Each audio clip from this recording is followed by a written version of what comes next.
Hello दोस्तों, स्वागत है आप लोग का हमारे टॉप क्लास ट्यूशन में। दोस्तों, आप लोग हमारे साथ देख रहे हैं जीके जीएस का सेशन नंबर 32।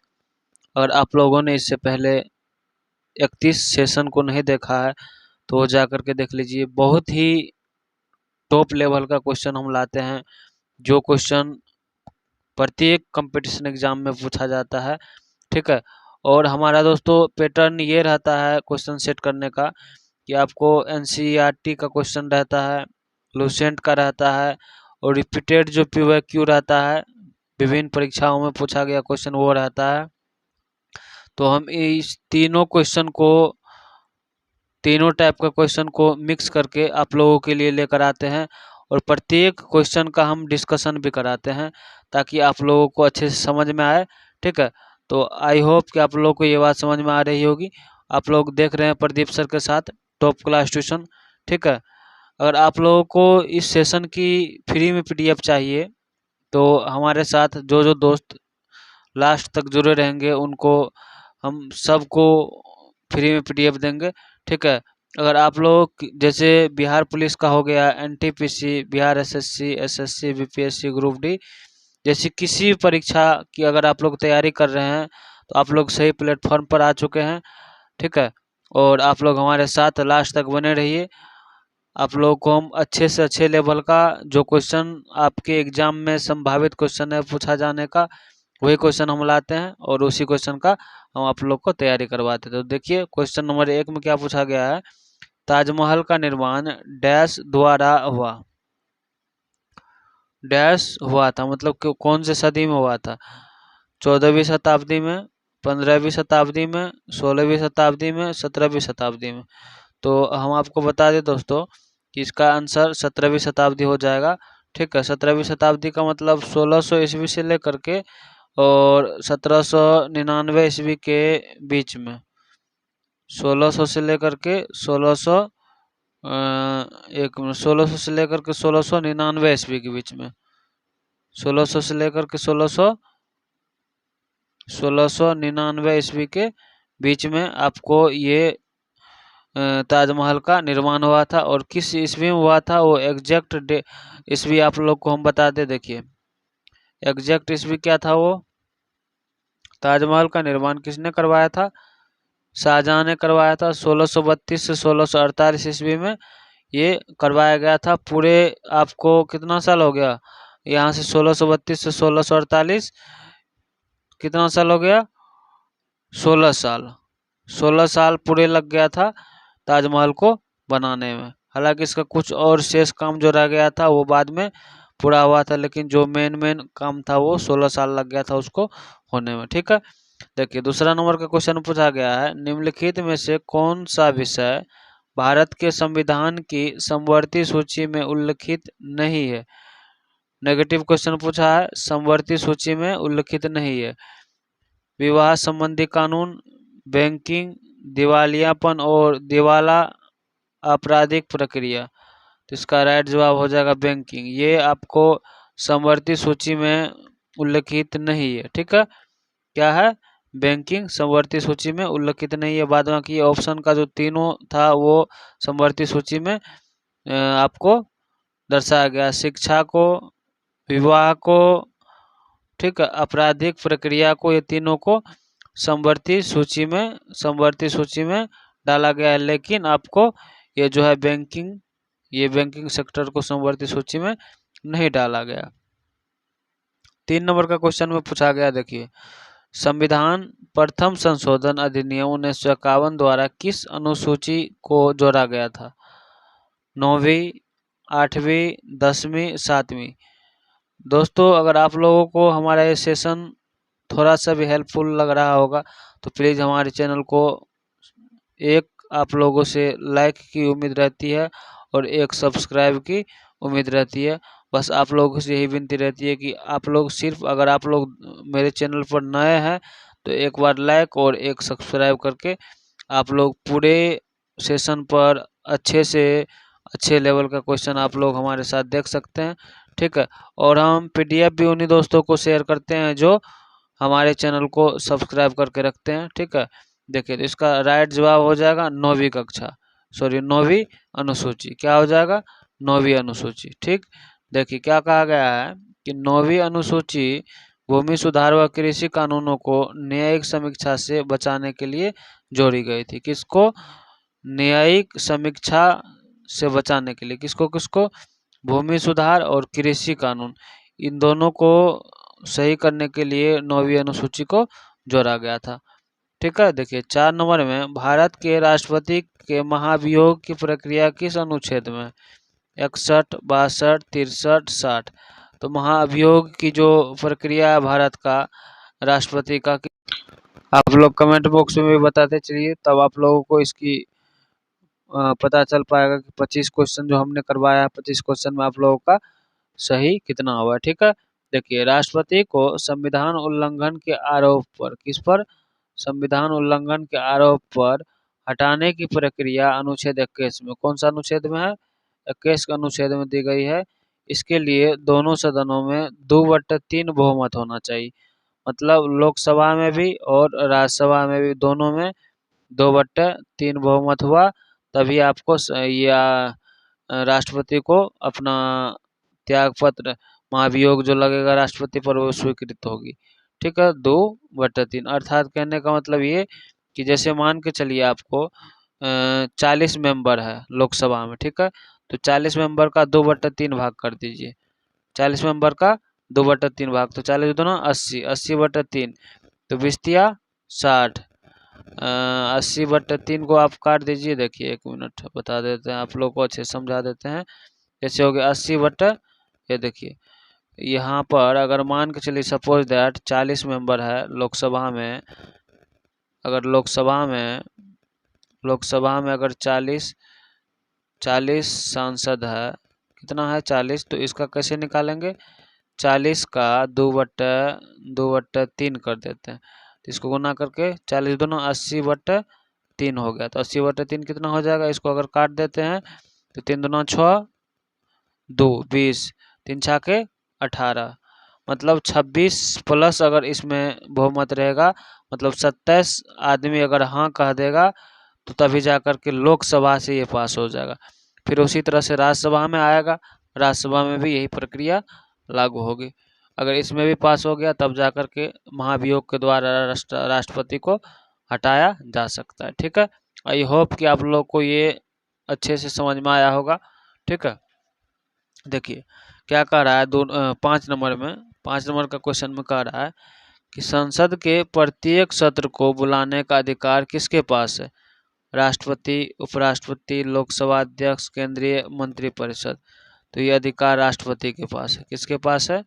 राष्ट्रपति के पास है। ठीक, देखिए अनुच्छेद 85 के अनुसार, किसके अनुसार? अनुच्छेद 85 के अनुसार राष्ट्रपति संसद के सत्र बुलाते हैं और स्थगित करते हैं, मतलब इसको ये स्थगित भी कर सकता है, राष्ट्रपति ही कर सकता है। लेकिन अच्छा दोस्तों, आप लोग से कमेंट बॉक्स में ये चाहिए जवाब कि बताइए कौन से सदन को भंग नहीं किया जा सकता है, लोकसभा को या फिर राज्यसभा को? आप लोग को जवाब देना कि सदन को भंग नहीं किया जा सकता है, कमेंट बॉक्स आप लोग बताइएगा। देखिए 6 नंबर का रहा, कौन सा प्रावधान सही तरीके से अनुच्छेद से जोड़ा गया है? बाल श्रम का निषेध अनुच्छेद 24 में है, जीवन व व्यक्तिगत स्वतंत्रता के अधिकार अनुच्छेद 21 में है, शिक्षा का अधिकार अनुच्छेद 22A, 14 वर्ष से कम उम्र के बच्चों को रोजगार पर प्रतिबंध अनुच्छेद 23 में है। नहीं, तो इसका राइट जवाब क्या हो जाएगा? ऑप्शन नंबर बी, जीवन व व्यक्तिगत स्वतंत्रता की सुरक्षा अनुच्छेद 21 में। किस में है? अनुच्छेद 21 में। ठीक, 7 नंबर का क्वेश्चन पे आते हैं। 7 नंबर का क्वेश्चन में क्या पूछा गया, देखिए अनुच्छेद 361 किस पद पर रहते हुए आपराधिक कार्यवाही नहीं की जा सकती है? किस पद पर? तो ऑप्शन के अकॉर्डिंग अगर जवाब दे तो राज्यपाल, उपराष्ट्रपति, प्रधानमंत्री, मुख्यमंत्री। तो इसका राइट जवाब क्या हो जाएगा बताइएगा? इसका राइट जवाब हो जाएगा राज्यपाल। और एक और होता है, इसको हम यही रूल लागू होता है, आपराधिक कार्यवाही पर किस पद पर रहते हुए आपराधिक कार्यवाही नहीं की जा सकती। एक तो राज्यपाल को हो गया, दूसरा राष्ट्रपति को हो गया। किसको? राष्ट्रपति को हो गया। ठीक, राष्ट्रपति को हो गया। ठीक है,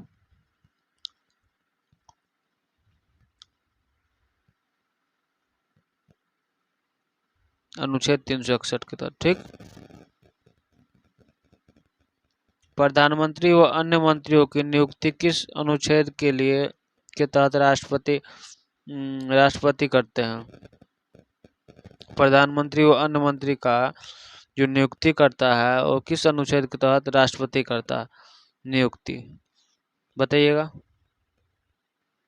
किस अनुच्छेद के करता है, किस अनुच्छेद के तहत करता है? उसका राइट जवाब हो जाएगा अनुच्छेद 75 के तहत करता है। किसके तहत? अनुच्छेद 75 के तहत करता है। ठीक है, देखिए इसमें क्या कहा गया है कि अनुच्छेद प्रधानमंत्री की नियुक्ति राष्ट्रपति करता है। कौन करता है? राष्ट्रपति। और उनके सुझाव पर अन्य मंत्री भी करते हैं, उन्हीं के सुझाव पर अन्य मंत्री भी शपथ ग्रहण करता है। ठीक, देखिए अल्पसंख्यकों को शैक्षणिक संस्थान स्थापित व संचालित करने का अधिकार किस अनुच्छेद में है? अनुच्छेद 30, अनुच्छेद 28, 17, 32। इसका राइट जवाब हो जाएगा अनुच्छेद 30 में। किस में है? अनुच्छेद 30 में। ठीक, चलिए नेक्स्ट बढ़ते हैं क्वेश्चन नंबर 10 में। 10 में क्या पूछा गया देखिए ध्यान से। भारत रत्न पुरस्कार का प्रयोग उपसर्ग प्रत्यय के रूप में न करने का प्रावधान किस अनुच्छेद में है? तो यह आपको किस में है? 18 का ए में। किस में? 18 का ए में। इसमें नहीं है, इसमें नहीं, इसमें नहीं, 18 का ए, ऑप्शन नंबर ए। ठीक है, क्या है? Option number A. ठीक, देखिए उसके बाद देखते हैं 11 नंबर का क्वेश्चन। इसमें क्या पूछा गया है? भारतीय संविधान का कौन सा अनुच्छेद भारत के नियंत्रक एवं महालेखा परीक्षक कैग के लिए स्वतंत्र पद प्रदान करता है? अनुच्छेद 148, 43, 24, 110। तो इसकी अगर सही बात की जवाब करें क्या हो जाएगा इसका राइट जवाब? इसका राइट जवाब हो जाएगा अनुच्छेद 148। क्या हो जाएगा? अनुच्छेद 148। ठीक, 12 नंबर का क्वेश्चन देखते हैं। देखिए 12 नंबर का क्वेश्चन पूछा गया है निम्न में से कौन सा विकल्प सही है? 30 वर्ष की आयु का व्यक्ति राज्यपाल बन सकता है? 30 वर्ष की आयु का व्यक्ति राज्यपाल नहीं, इसके लिए 35 वर्ष चाहिए। कौन सा विकल्प गलत है? तो यही लग रहा है गलत है। ठीक है, राज्यपाल की नियुक्ति राष्ट्रपति द्वारा की जाती है, ये बात सही है। राज्यपाल अपना त्यागपत्र राष्ट्रपति को देता है, ये भी बात सही है। राष्ट्रपति के प्रसाद पर राज्यपाल पद पर बने रहते, ये भी बात सही है। अर्थात option number A is the correct answer. ठीक है, राज्यपाल बनने की न्यूनतम आयु कितना है? ये देखिए राज्यपाल बनने की जो न्यूनतम आयु है 35 वर्ष है, 30 वर्ष नहीं है। राज्यपाल बनने की न्यूनतम आयु कितना है बताइए? राष्ट्रपति के चुनाव की प्रणाली से संबंधित अनुच्छेद 55, 65, 61, 10। अनुच्छेद के चुनाव की प्रणाली के से संबंधित अनुच्छेद क्या हो जाएगा इसका सही जवाब?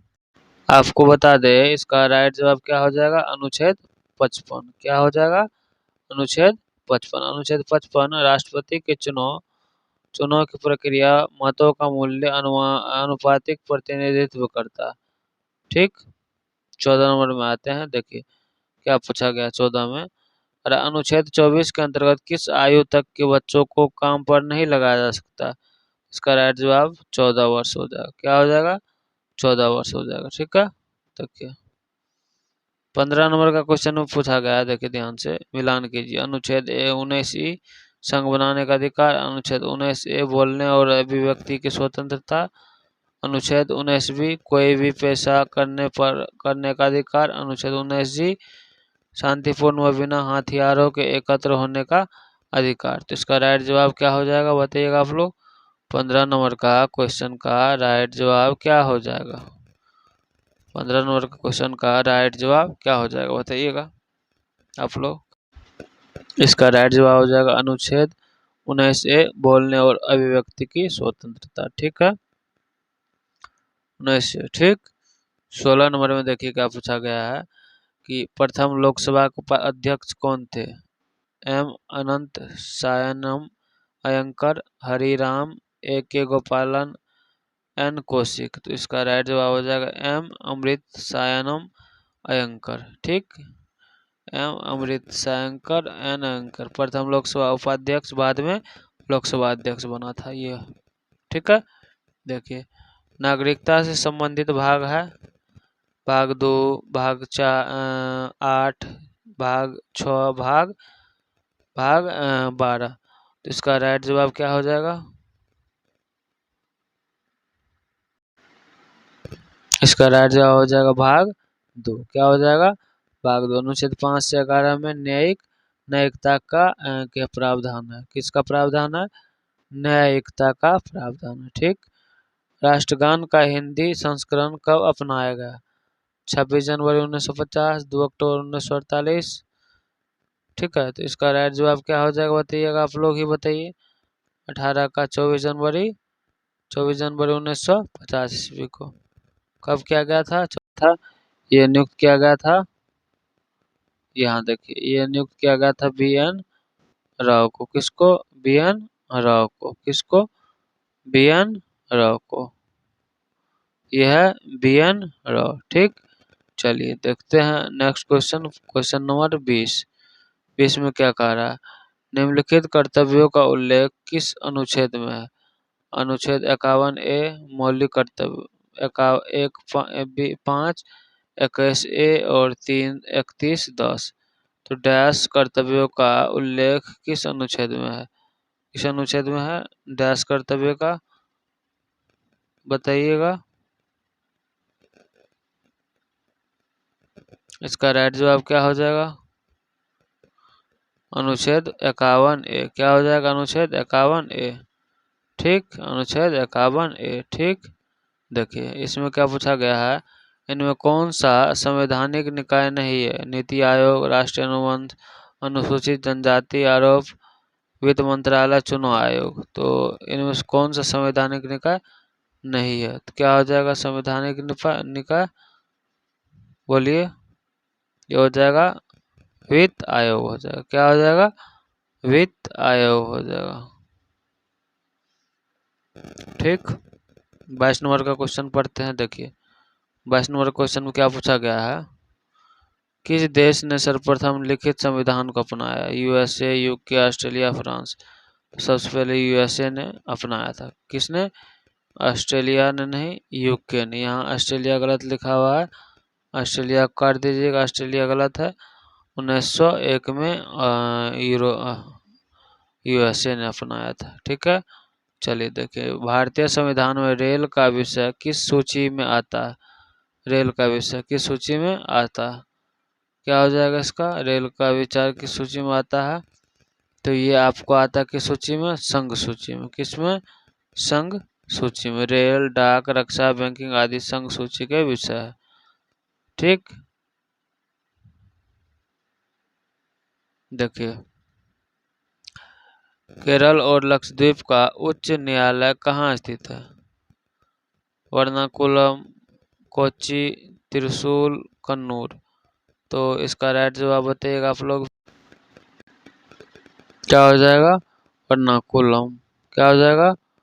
एर्नाकुलम। केरल उच्च न्यायालय एर्नाकुलम, कोच्चि में स्थित।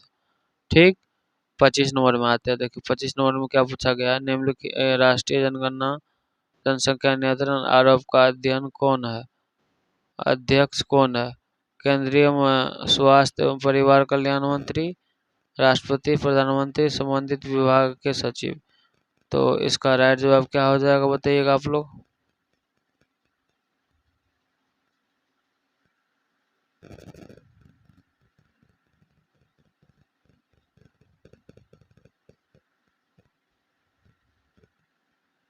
केंद्रीय स्वास्थ्य एवं परिवार कल्याण मंत्री इसका लास्ट जवाब हो जाएगा। आई होप कि ये सेशन आप लोग को अच्छा लगा होगा, और अगर आप लोग को ये सेशन अच्छा लगा है हमारे चैनल को सब्सक्राइब लाइक ज़रूर कर लीजिएगा, ताकि आगे आने वाले वीडियो का नोटिफिकेशन आप पर मिल पाए। ठीक है, और आप लोग समय पर उपस्थित हो जाएंगे।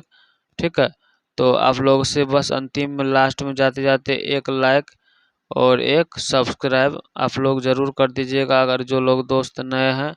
ठीक, चलिए चलते हैं, फिर नेक्स्ट क्लास में मिलते हैं। आप लोग को रक्षाबंधन की ढेर सारी शुभकामनाएं, जितने भी माता बहनें हैं।